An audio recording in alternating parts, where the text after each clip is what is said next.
Start करने जा रहे हैं, बहुत इंपॉर्टेंट, पूरे 12 नंबर का बहुत बड़ा वेटेज है, बहुत बड़ा वेटेज है, 12 मार्क्स। आप एक बात सोचिए कि अगर मेन सब्जेक्ट में 12 नंबर अगर लाएं तो कितने जो सब्जेक्ट के ना वो चैप्टर पढ़ने पड़ते हैं, ठीक है। बस जबकि इसमें बहुत इजीली पता भी नहीं चलेगा और 12 नंबर अपन इजीली 12 मार्क्स लेके आ सकते हैं। दूसरी बात, इन फ्यूचर अगर आपको कुछ अपनी राइटिंग प्रैक्टिस करनी है या रिटर्न में कुछ मजबूत बनना है तो भी ये बहुत ज़्यादा काम की है, क्योंकि सिविल सर्विसेज वगैरह में किसी में भी हिंदी और इंग्लिश दोनों कंपलसरी होते हैं, प्लस जिसके एक सब्जेक्ट होता है उसके लिए तो फिर हिंदी लिटरेचर जो है वही है, तो बहुत कुछ बेनिफिट है इन फ्यूचर भी। दूसरा, आपको बोलने का तरीका अपना खुद मजबूत होगा, राइटिंग प्रैक्टिस अच्छी होगी। इन सब बातों को ध्यान में रखते हुए मैंने एक सीरीज चलाई है,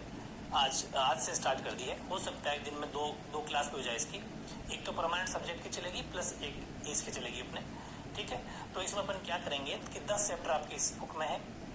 आरओ सेकंड जो आपकी बुक है उसके अंदर जो फर्स्ट वाली पर बात करेंगे, क्योंकि ये व्याख्या जो आएगी एग्जाम में पद्य खंड से यानी पद्यांश जो बोलते हैं, काव्यांश जो बोलते हैं 6 नंबर का, और गद्य खंड से गद्यांश जो बोलते हैं वहां से भी 6 नंबर का। 6 मार्क्स की आपके, मतलब मेरे कहने का मतलब है कि व्याख्या जो आपकी पूरी 12 नंबर की है, 12 मार्क्स की आपकी व्याख्या है।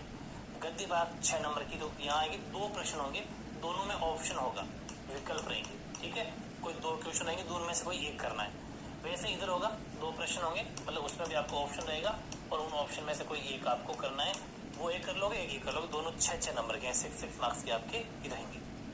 ठीक है।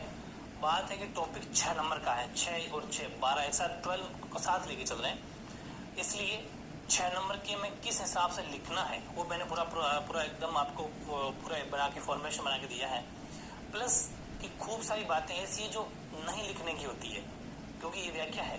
उतनी ही लिखनी है जितनी आपसे व्याख्या करवा रहा है, ये बातें मैंने तो मेंशन कर दी है। और बड़े ध्यान से समझना है 6 नंबर का तरीका, क्योंकि हर चीज नहीं रटी जाती। जैसे मैंने आपको कल लेखक परिचय जो कवि परिचय दिया था, या अपने जीवन परिचय भी मान सकते हो, उसमें मैंने सिलेक्टेड चीज लिखी है, पूरे 5 में से 5 नंबर मिलेंगे अगर उसको पूरा पढ़ लोगे तो। लेकिन अगर आप पीछे पीछे भागोगे मैं तो सब कुछ ही पढ़ूंगा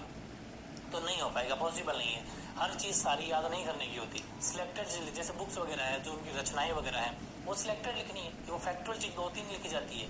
बड़े बड़े एग्जाम में 3-4 लिखी जाती है, आपको इधर लिखनी है, ठीक, ये जरूर ध्यान रखना है। अपन बात करेंगे आपके आरो भाग सेकंड में जो व्याख्या स्टार्ट करेंगे, उसमें भी पद्यांश वाले जो पोर्शन है, मतलब इसको अपन काव्य खंड बोलते हैं ना, वो उसका जो फर्स्ट चैप्टर हरिवंश राय बच्चन वाला चैप्टर अपन इसका लेखक परिचय कवि परिचय पढ़ लिया था कल, यही वही टॉपिक है,